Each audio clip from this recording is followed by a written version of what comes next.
ইউরোপের পর এবার মধ্য আমেরিকার ক্যারিবীয় অঞ্চলের দেশ জামাইকাও ফিলিস্তিনকে রাষ্ট্র হিসেবে স্বীকৃতি দেওয়ার ঘোষণা দিয়েছে।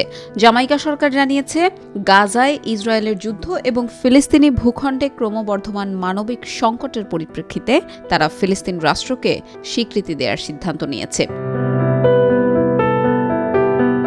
ফিলিস্তিনকে স্বীকৃতি দেওয়ার বিষয়টি উল্লেখ করে জামাইকার পররাষ্ট্র মন্ত্রণালয় এক বিবৃতিতে বলেছে, এই সিদ্ধান্ত জাতিসংঘ সনদের নীতিগুলোর প্রতি জামাইকার দৃঢ় প্রতিশ্রুতির সঙ্গে সামঞ্জস্যপূর্ণ, যা রাষ্ট্রগুলোর মধ্যে পারস্পরিক শ্রদ্ধা ও শান্তিপূর্ণ সহাবস্থানের পাশাপাশি জনগণের আত্মনিয়ন্ত্রণের অধিকারের স্বীকৃতি প্রদান করতে চায়।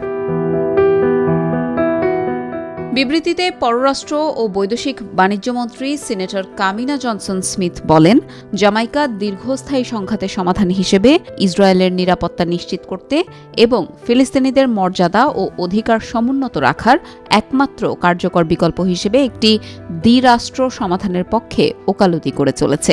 ফিলিস্তিন রাষ্ট্রকে স্বীকৃতি দিয়ে জামাইকা একটি শান্তিপূর্ণ সমাধানের দিকে তার সমর্থন জোরদার করল।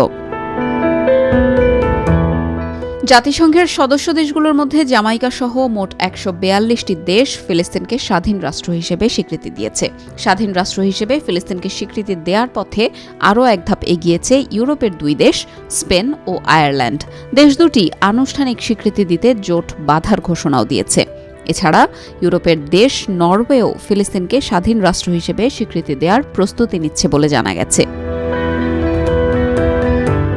গত মার্চের শেষ সপ্তাহে বেলজিয়ামের ব্রাসেলসে এক বৈঠকের পর যৌথ ঘোষণায় ইউরোপের 4 দেশ স্পেন, আয়ারল্যান্ড, স্লোভেনিয়া ও মাল্টার প্রধানমন্ত্রীরা জানান, তাদের দেশ স্বাধীন রাষ্ট্র হিসেবে ফিলিস্তিনকে স্বীকৃতি দিতে প্রস্তুত।